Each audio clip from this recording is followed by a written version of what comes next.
안녕하세요. 리애니TV 성형외과 전문의 이정 원장입니다.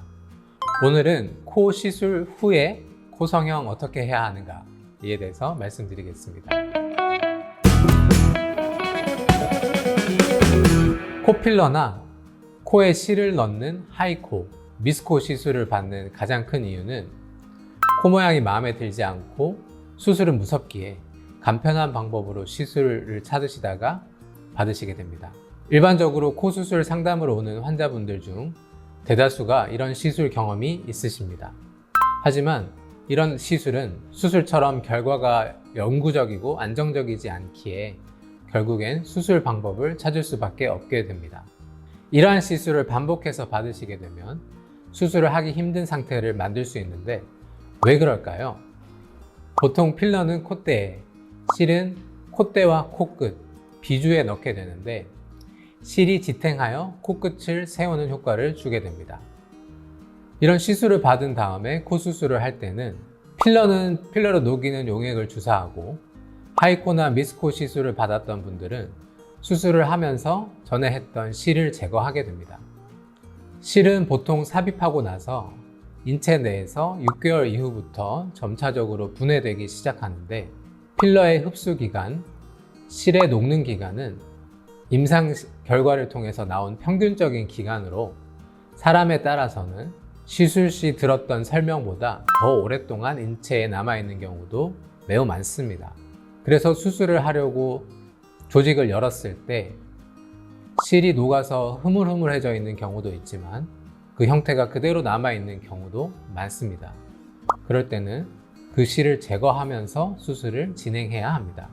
흡수되는 필러와 녹는 실로 시술한 코필러 혹은 하이코, 미스코가 문제가 되는 이유는 실이 녹고 나면 시술 전 상태의 조직으로 돌아가는 것이 아니라 실이 들어간 자리가 이전과는 다른 조직 상태로 변형되기 때문입니다. 코 내부 조직에 변형이 되어 있고 단단한 흉살 혹은 녹지 않는 실이나 실 제거가 필요한 경우 일부 조직 제거로 인해 코 옆라인이 울퉁불퉁해질 수 있고 이로 인해 옆라인을 제대로 만들기 까다로운 문제가 발생할 수 있습니다. 반복적인 시술을 받았을 경우 피부가 얇아지는 경우도 생길 수 있습니다. 이 상태에서는 실리콘이 비칠 수 있어 원하는 만큼 높이를 올리지 못하시거나 아니면 진피 이식과 같은 추가적인 수술이 필요할 수도 있습니다.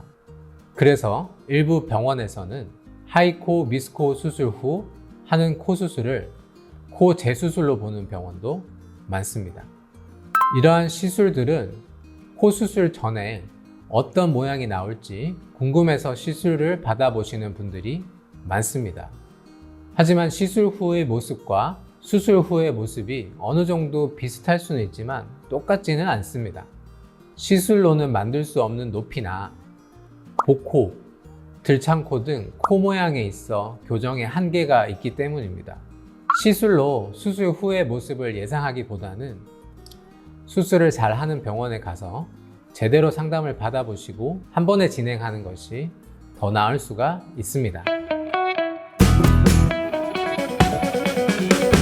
이제 하이코, 미스코 시술을 받으셨는데 어떤 실이 어떻게 들어갔는지 정확하게 모르는 분이 계세요. 그냥 일반적인 간단한 얇은 실이라고 생각하고 수술을 했는데 아주 두꺼운 거의 젓가락만한 실이 5개 정도 들어있어서 제거를 하는데 꽤 애를 먹은 분이 계시거든요. 그래서 이런 분들의 경우는 거의 재수술에 가까운 수술이 됩니다. 안에 들어있는 실 종류가 한 가지가 아니에요. 종류가 되게 많습니다. 투명 실도 받고 파란색 실도 받고 검은색 실도 받고 그 실의 굵기도 얇은 실부터 두꺼운 실. 제가 경험한 바로는 이 실은 아마 안 녹을 것 같다. 녹지 않는 실을 삽입한 경우도 보았습니다.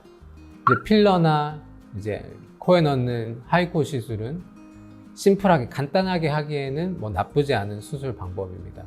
하지만 본인의 코에 맞지 않게 시술을 받으신다면 코 수술에 영향을 줄 수도 있으니 시술 전에 충분히 생각하시고 본인에게 필요한 것이 간단한 시술인지 아니면 보다 근본적인 수술인지를 잘 판단하시고 상담받아 보신 후에 결정하시기를 부탁드리겠습니다. 지금까지 리애니TV 성형외과 전문의 이정 원장이었습니다. 감사합니다.